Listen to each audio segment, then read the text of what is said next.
Hello viewers, friends, relatives, and Kenyans at large. My name is Kevin Ngala, a resident here in Kisumu County, born in Nairobi, but a native Luo from Kindu Bay, Kamsero Seka. Though I've spent most of my time here in Kisumu, this is where I call home. Thank you once again. Now, there's so many things that are happening today in Kenya. Things that some were anticipated that are most likely to happen. But there are those who never believed that Kenya might come to this level.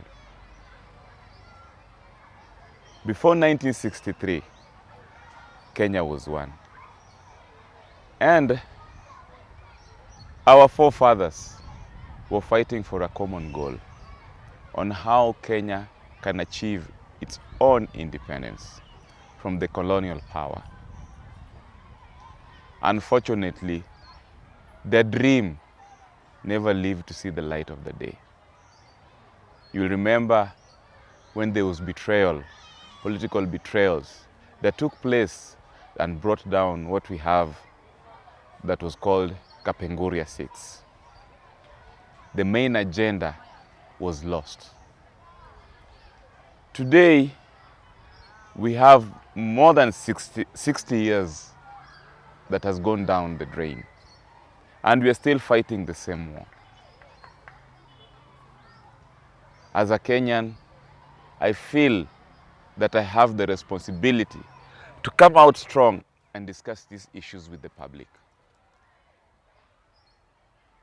You have seen what has been happening of late, where our younger brothers and sisters have come out shouting that they have seen enough.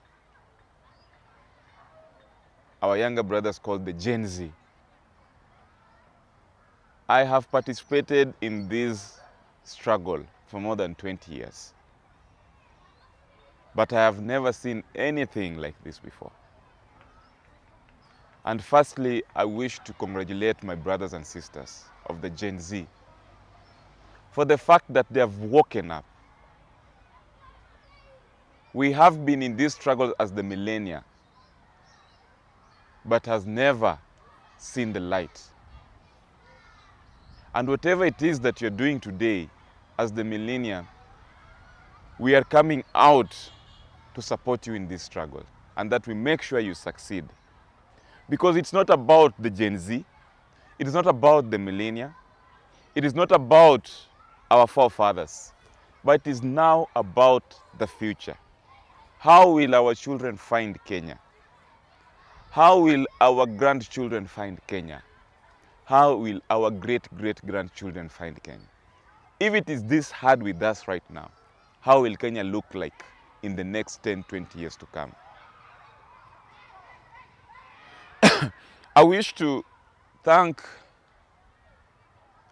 our fathers, grandfathers, who have also struggled so much to fight for this liberation. For those who have still succeeded to be alive today in this struggle, we want to thank you very much, and we still believe that your dreams will be achieved, and that hopefully one day, one time, we will get the freedom that we've been fighting for.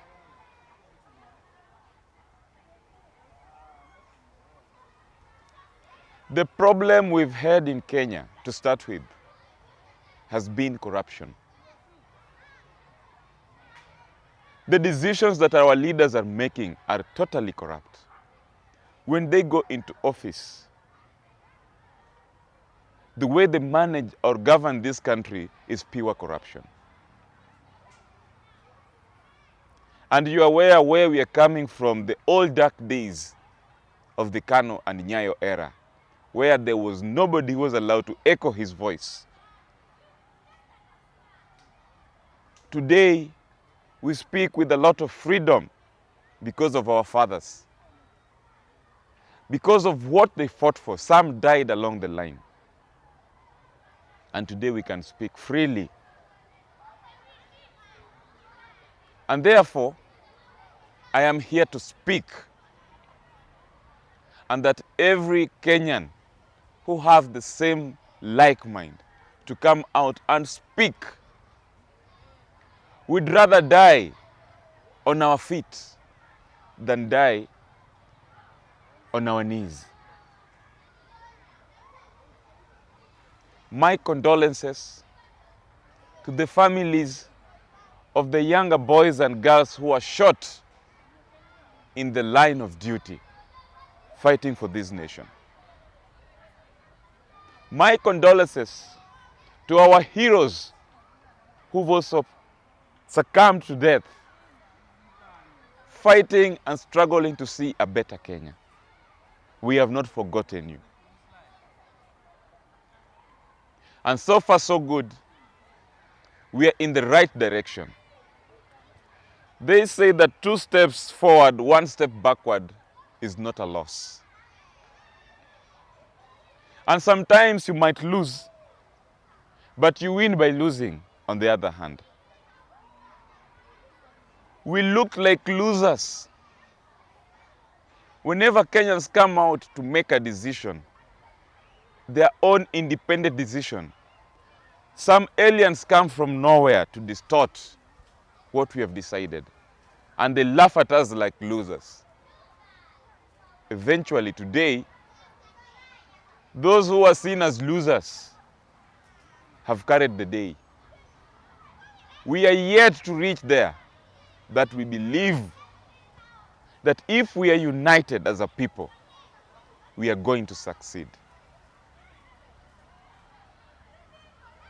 Corruption is the biggest monster in this country. You have seen what has happened to this nation in the name of corruption. Whatever it is, or whatever leadership that takes place today, will always look at what to do in the name of corruption in order to empower themselves, widening the gap of the rich and the poor. Kenya today is a country of few rich people and the majority left languishing in poverty. The question is, where are we heading? Enough is enough. 2007 was a game changer. We had Kenya bleeding, and leaders came to intervene. There were proposals that were made so that Kenya can see the light at the end of the tunnel. Eventually, we had some cocoons who stood for status quo and fought against the change that Kenyans were yearning for. They succeeded and toppled us. Today, one of them is the president. So they say that both the chicken and the bogus are to be blamed. Why do I say so? Sometimes you blame the chicken, why it had to go to areas where the mongoose was hiding. But at the same time, you blame the mongoose, why it took your chicken away. However, Kenya is still there for us to shape up. This person called William Samoei Ruto, we all had a background of who he was. From YK 92 to date, they say you can teach an old dog, you cannot teach an old dog new tricks. This is one typical example. The same elements of the old dark days are the tactics that Ruto has brought forward to govern Kenya with. The dictatorial leadership, where you're not given room to echo your voice. it is very sad in this 21st century that we still have the same challenges that we started fighting from 1963 is what we are still facing today. We are the people, and we are the power. The Constitution dictates that all sovereign power belongs to the people. And Kenyans should know that they are government. Nobody is in power without Kenyans, and that Kenyans are the government. Whatever it is that we dictate is what will happen. And this is a pure example of what is to come ahead in time. We yearn for a leadership that is accountable. We yearn for a leadership that when campaigns on a political manifesto of change, Kenyans will always get what they voted for.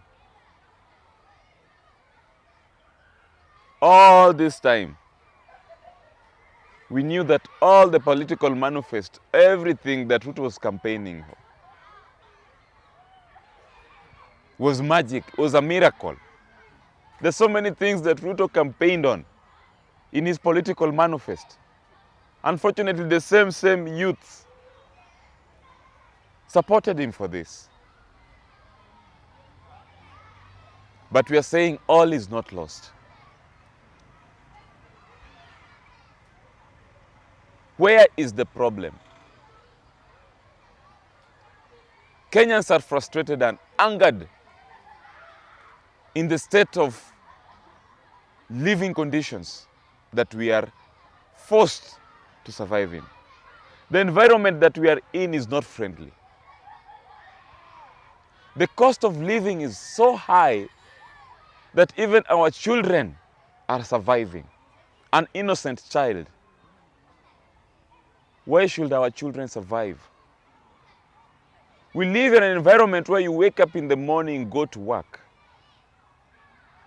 and come back home empty-handed. Why do we go to work? Why is it that there is no reward for your sweat in Kenya today?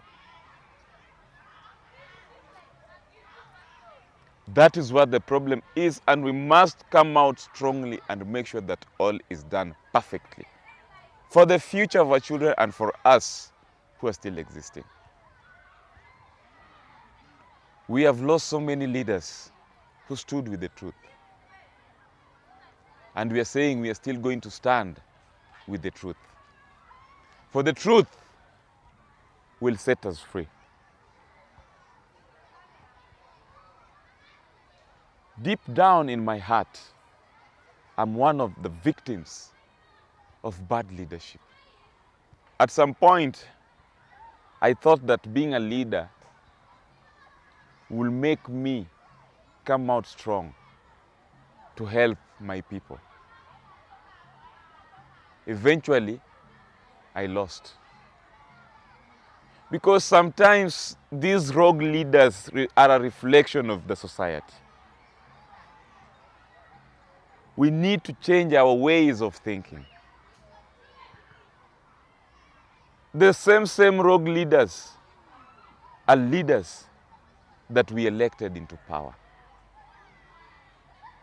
Simply because they have their own way of buying leadership. At some point, somebody once told me that, my friend Ngala, you're a good leader. And I hope that one day you will succeed. But the challenge that you're having, all the problem that will stop you, is that you don't have what it takes to be a leader in Kenya. So I'm asking him, what do you mean?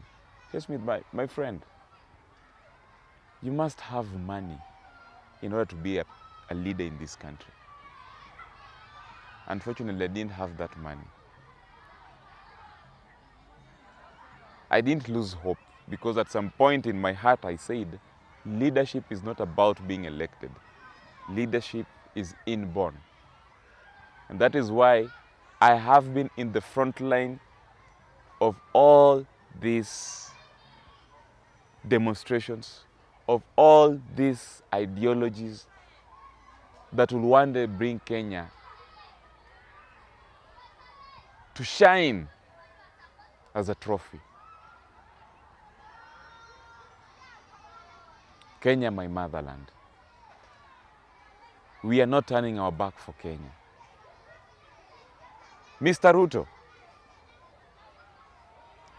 the Gen Zs have decided that they're tired of your lies. The Gen Z have decided that there is no more time. The other day you came out seeking for more time. We, the millennials, have also come out strongly behind the Gen Zs, and we are saying, we don't have much time for you. Our youths don't have jobs. Life has become so expensive, even for the students. You campaigned on a political manifesto of lies. You became the president. You still give them empty promises. And even after the first demonstration, you came out to disapprove them that you have your own way of doing things. What else do you expect? There are no more jobs. You start a business. The element of taxation in your government is draining every single cent of what we are gaining in our small business. The micro-entrepreneurship. Investors are running away. Those who are remaining are looking for shortcuts. They're cutting down the laborers simply because it is becoming so difficult. And everything that you're doing is complete hot air. Nothing is making sense to Kenyans that can give them more hope that you will give them whatever it is that they're asking for. So, Mr. President, step down as soon as possible so that we can have new leadership. That is the only solution. That is the only solution. You cannot promise us now that you're going to make more jobs for the youths. For the last 2 years, you've achieved zero. There's nothing. You're launching fake projects.